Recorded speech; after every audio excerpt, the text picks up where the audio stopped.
Ну что, ребят, всем привет! Это новый выпуск Лапшин Лайф, я Тимофей Лапшин, и со мной прекрасная, очаровательная биатлонистка Ingrid Tandrevold. Hello! Hello!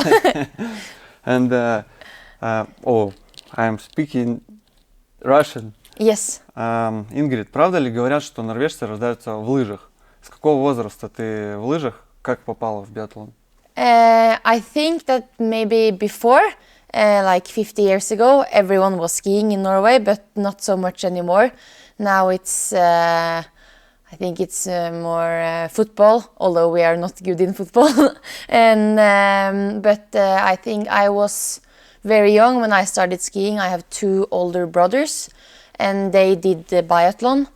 So I was, every time they were training, I was sitting in the back and watching, and I always wanted to do the same as my brothers. So then I had to start. Сразу ли ты начала с левой руки стрелять? Или сначала было справа? I started because my brothers, they sight with their right eye. So I started with a right-handed rifle, but I was laying on the left side. And when I had to reload, instead of doing like this, I did like this. And that, I think I did that for 2-3 years. Because for me it was, I tried to watch with the right eye, but it was impossible. It is especially a rifle to the left side. Later? Yes, then when my mother and father, when they saw that I wanted to continue with biathlon, I got my own rifle because it's very expensive. So they didn't want to buy me a new rifle if I quit like 2 months later. После успешной юниорской карьеры, насколько тебе дается переход во взрослый биатлон? Были ли у тебя какие-то отчаяния, может быть? I think that I came very early to the A team in Norway, and I had my first senior competition was in Timen with the European Championships, and it went really well. And then my first World Cup was in Kantimansisk, and that was really good too. But then the next year was really difficult, and everyone in Norway was like, Ingrid, she will become the next star, and I didn't. I was a lot of sick and didn't know good, so I was really sad. But I think that now I found my place, and I'm still ups and downs and everything. But I know I have. I train hard and I have a talent somehow. So I have never one time every year I say to myself, now I'm quitting. But then the day after I'm like, okay, one more time. Окей. Мне интересно, как устроена в вашей команде подготовка. Сколько сборов вы тренируетесь вместе и сколько самостоятельно? Сколько сборов за лето вы проводите вместе? We in the men's team and the girls team, everyone is living in Oslo or Lillehammer, so it's 2 places. But Tiril and I, we train a lot together in Oslo, because we're from the girls team living there, with our coach Patrick and Sverre. And I think this year we were on 3 altitude camps with the team and with the men's team and the girls team together. So I think we're a lot on training camp, but I don't think we're so much as you. I don't know. Работает ли с вами психолог? Maybe not enough. I don't know. Yes, I do have a coach helping me with my mindset and everything in competitions, but and of course it's no secret my standing shooting is my main struggle, and we work a lot together, but I don't think we've found a solution yet. But we're trying. Насколько престижная в Норвегии карьера биатлониста, профессия биатлониста? I think it's the same as in Russia. Maybe it's in Norway, cross-country skiing is bigger, but and if we have a big salary, it's more if you do good races, then you have prize money from the IBU, and of course we have our own sponsors, but that's also one part in how we do it in sport, but also if you are like, I don't know, a popular person and funny, or like people like you, then you get more sponsors. So, but by winter sports is big in Norway, but cross-country skiing and Johannes Klæbo, they are like the superstars. Yes, you are. Yes. Недавно ты призналась, что твой дедушка из Красноярска. Я тоже родился в Красноярске. Расскажи детальнее об этом. Получается, мы с твоим дедом земляки. Рассказывал ли твой дедушка с бабушкой что-то о России? Yes, my great grandfather is from Krasnoyarsk, and the story is that he traveled from Krasnoyarsk to Paris in France, where he met my great grandmother, and then they lived in Paris because they were both painters. His name was Okolov, and in the surname. So I don't know if anyone from Krasnoyarsk names Okolov, maybe we're related. And then my great-grandmother, she was from Norway. So after the Second World War, they traveled from Paris to Norway. So I'm 1/8 part Russian. So I have some Russian blood in me. Как и где возникла идея вести подкаст? Насколько он популярен в Норвегии? I think Tiril and we wanted to start a podcast because, when you go ski races, competitions, and then you get to the mix zone afterwards, and then they ask you, how was your race? And then it's good or bad, and it's emotions, and it's like crying and everything. And we wanted to tell the story behind our biathlon results. Just that we are like normal people in everyday life, and our training, and yes, everything. So we just thought, okay, we like to talk a lot, so maybe we should just chat together in a podcast. And it was a big success. I think that now we have between 15,000 and 20,000 listeners. And that's crazy because it's like 40 minutes with only like blah, blah, blah, blah, blah, blah, blah, blah, blah. So I don't know, people are listening, it's so cool. Do you understand Russian language? If I understand Russian? Yeah. No, I wish, and because then I could understand so much that you talk about, and yes, the Russians in the biathlon, and also some of the Ukraine, they speak Russian, so I wish I understood, but I don't understand. So it's only like привет and спасибо. It's my only 2 words. And it's very different because it's the different letters. Yeah. So it's, I don't know, it's so hard to learn. I think so. Yeah. Ты знаешь, что Россия довольно консервативная страна. Русским сложно говорить публично о сексе, месячных, ЛГБТ и прочем. Как дела обстоят в Норвегии? Как ты думаешь, почему норвежцы более открыты? Oh, it's a very difficult question. In Norway, it's very liberal, very open. You can almost say anything, and everyone is like, it's your right to say what you mean or to be who you are. I don't know why it is like that. I think we are much fewer people, so it's we're like only 5 million people or something, but I don't know why it is like that. It's maybe because of traditions. I don't know. It's I think that I don't know. I don't have a good answer to it, but only that Norway is very open. Yes. It's like all possibilities to be whoever you are. And I think that's really nice. Окей.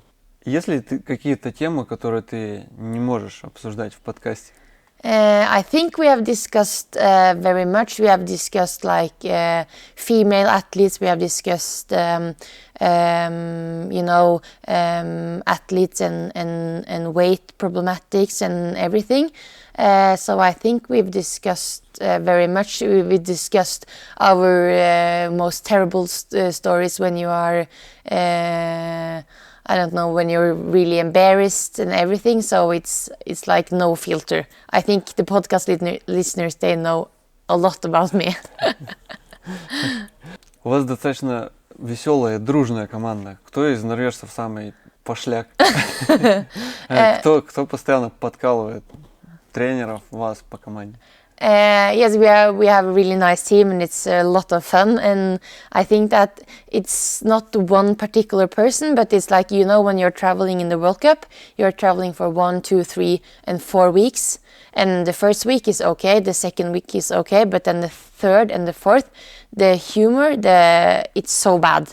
It's like only like poop and peeing and I don't know, it's stupid, and everyone, because when you're tired, you laugh at the most stupid things. Yeah.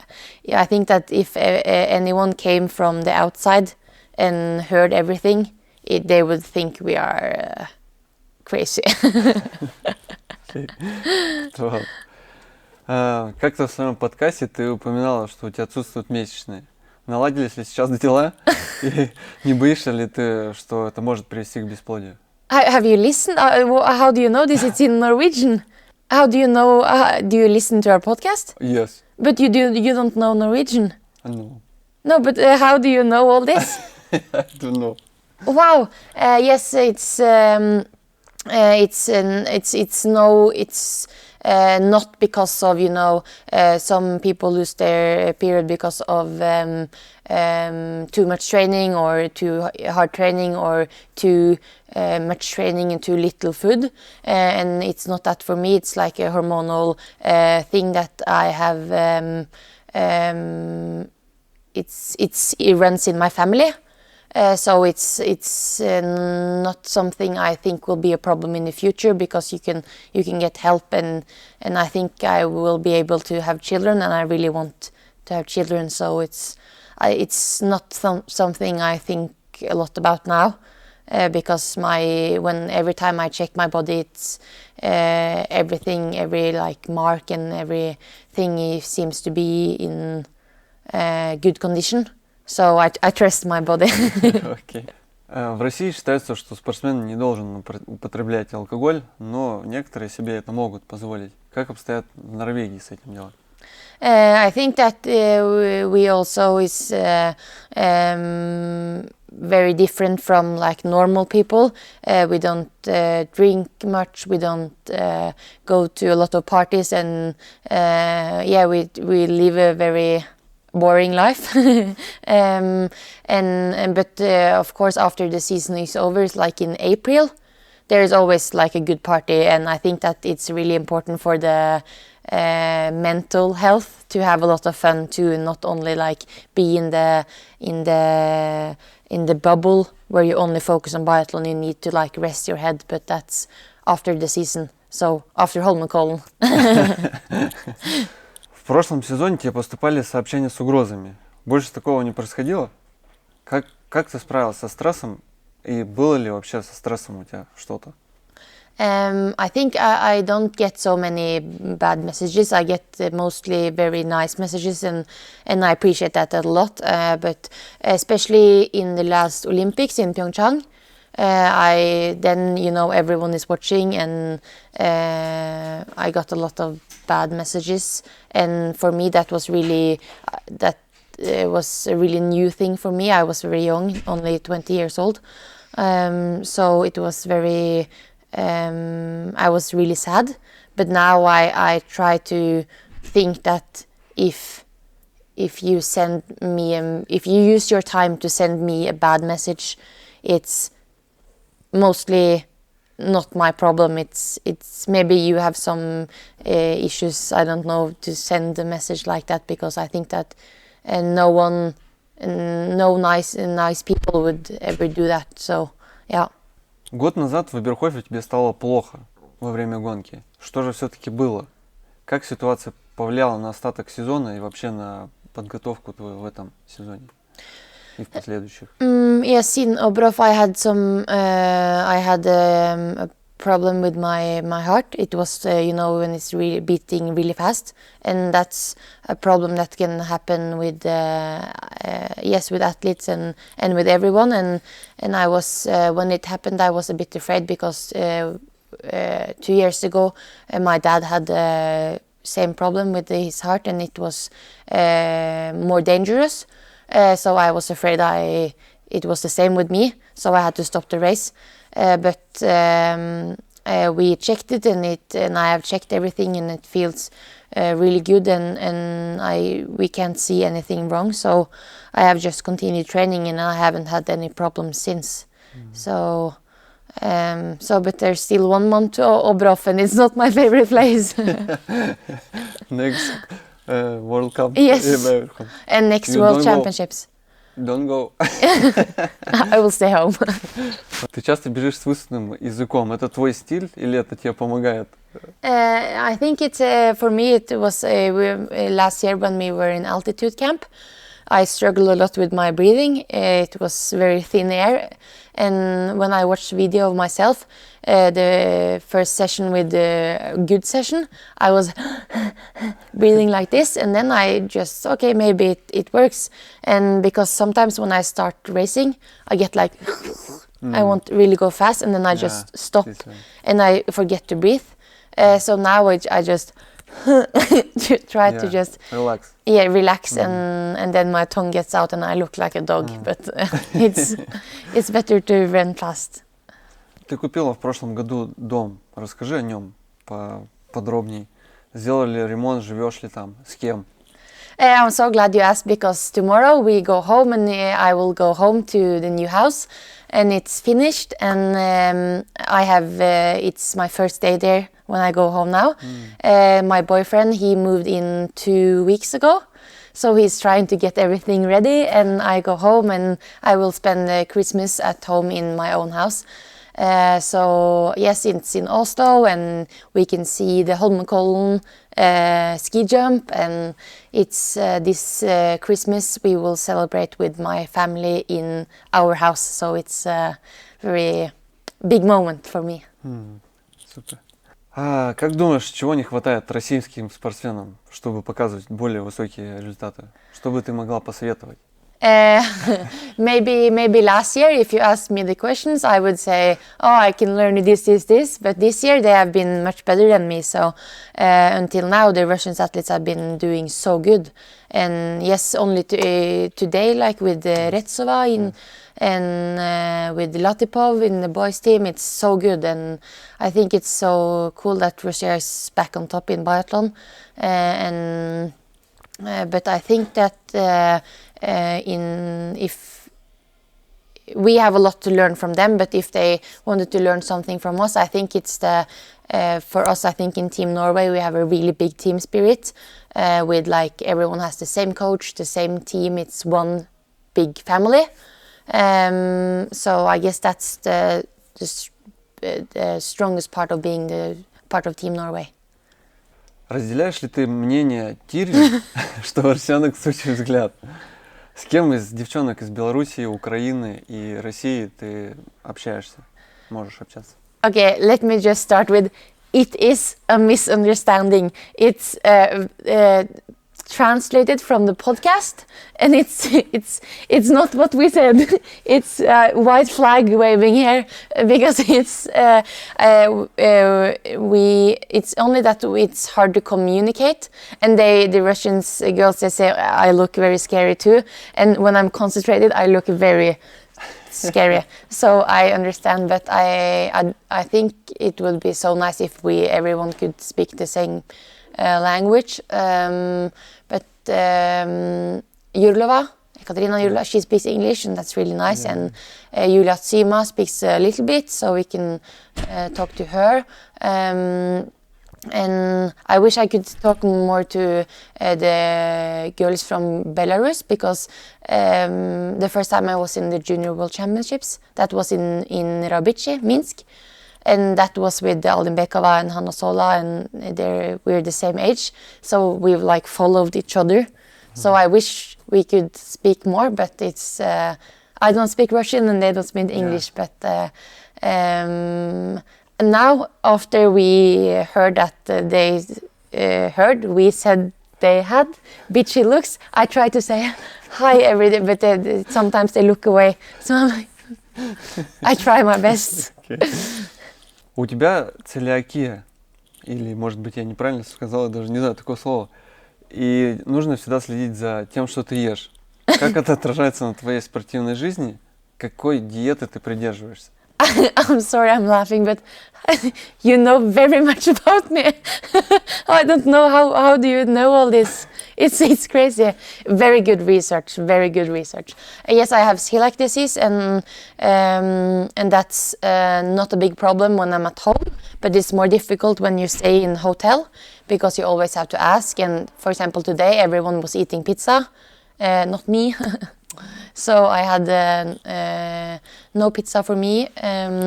It's no problem when I'm at home, and I can eat I can eat rice, I can eat gluten-free pasta, I can eat bread, gluten-free bread and everything.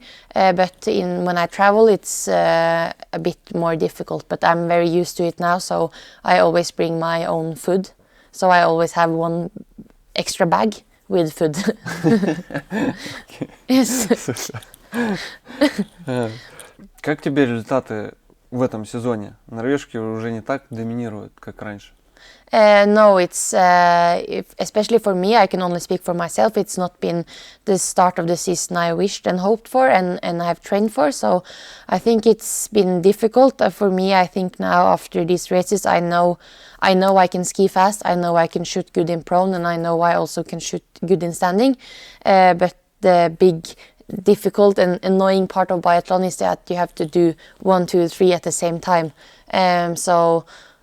I think, and you also have to have really good skis and the best equipment, and all the 4 things I haven't managed to do at the same day. Yes, I hope to just go home now for Christmas and do a lot of good training, a lot of shooting, and improve my shooting, because that's been my main problem. And I think that the whole Norwegian team is very eager on the Olympics and the 2022 season. So it's maybe 2 days rest, and then it's all in for Beijing. Тириль уже закончила выступление в этом году и уехала в Норвегию. Что с ней случилось? Скучаешь по ней? Yes, of course, I miss her. I mean, we train together every day, and she's my best friend, and I love to travel around in the biathlon circus with her. But she felt her shape was not so good, and she was felt tired and wanted to go home instead of just continuing and racing and feel worse. So she just went home and tried to rest and because this year it's Olympics, and that's the most important. So you just have to be. I mean, if you do good in the Olympics, everyone has forgotten what happened here. So it's the Olympics that matters. Я видел, что ты вчера плакала. Что случилось? I'm a person with a lot of emotions, so I get really happy and then really sad. So yesterday I was really sad because I've done a lot of bad races, and yes, I felt really frustrated because I feel I have done so much good training, and that I have so much inside that I want to show in the race. I want to do good, and I feel that my results have not reflected what I've done in training.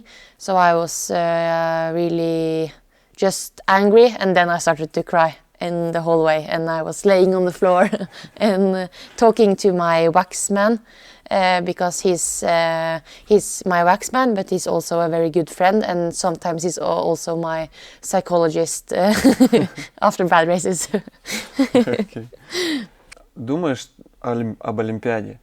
Готова психологически, учитывая прошлые ошибки Пьончанга? I think that I'm much more prepared now than I was in Pyeongchang. It was I was very young and I didn't know anything about Olympics, and I was not very good prepared. So I'm very glad I was in Pyeongchang, because now I know what I'm going for, how it is. So it was a very good experience for the next Olympics. But I'm very I don't know how the conditions will be. We hear very cold conditions. We hear a lot of wind. You don't know. It can be anything, and also with the COVID situation.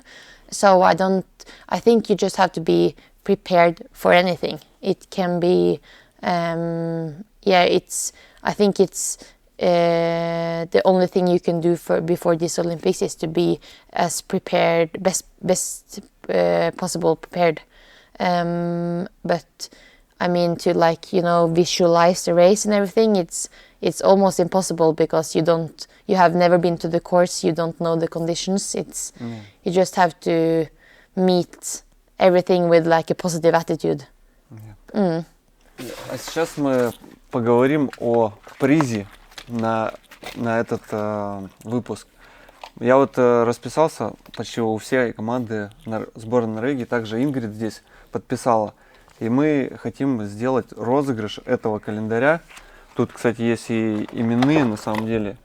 Вот, Кирилл, кстати. Вот, такие вот есть, очень много. Очень крутой, на самом деле, приз. И как мы его разыграем? Мы хотим также задать вопрос, секретный вопрос от Ингрид. Okay, my question is, if you want to win this signed calendar, what is the name of our team's mascot? Okay. Do you know? I don't know. Okay, then I can tell you the answer afterwards. Okay. Okay, if you know the answer, write it in the comments, right? Yes. And then you can win this signed calendar. Woohoo! Yeah. Thank you. Thank you. Thank you very much. Спасибо. Спасибо. Yeah, спасибо. Спасибо. Nice. Good luck. You Желаю too. удачи и побед на Олимпиаде. I wish you win in Olympic Games. Yes, thank you. Ну что, ребят, это реально очень крутой приз. И здесь есть все практически автографы сборной Норвегии, а также Анны Солы. Ну и еще сборной Кореи тоже, кстати, есть. Есть вот такие вот, я уже показал Йоханна Сабё, но дальше-то идет еще Лагрейд. Вот. И дальше еще у нас, по-моему, Тария здесь еще. Да, еще есть Тария. То есть это очень, на самом деле, ценный подарок. Поэтому боритесь, оставляйте свои комментарии под этим видео, отгадывайте. Можете не один ответ оставлять, а много, и какой-то попадет из этих ответов. Подписывайтесь на канал, ставьте лайки. Я думаю, вам понравилось это интервью. Ну, а с вами был я, Тимофей Лапшин. Пока-пока. I'll be back. I'll be back. Yes. I'm you. Terminator. I'm Terminator. Yes. Of course. Ты часто бежишь свою сну. Very good research. Yes, that's me helping. Ну что, ребят, давайте сейчас разыграем наш приз от болгарских друзей, от Илиевой и Тодоровой. И у нас розыгрыш довольно-таки простой. По вашим комментариям в Лиза On Air. Я уже загрузил сюда ссылочку, вот она. Здесь у нас 332 комментария, 6714 просмотров. Сейчас я нажимаю на старт, и мы выбираем победителя. Погнали. Прогружаются сейчас они. 2. 1. И... Командой. какой-то грамотей у нас получает приз. Это бип и повязочку от наших друзей. Спасибо, что смотрели этот выпуск. С вами был я, Тимофей. Пока-пока. А как связаться, ты, получится, найти? Точно. В общем, напишите в директ инстаграма Loption Life официал или здесь в комментариях найдите нас, и мы вам отправим ваши призы.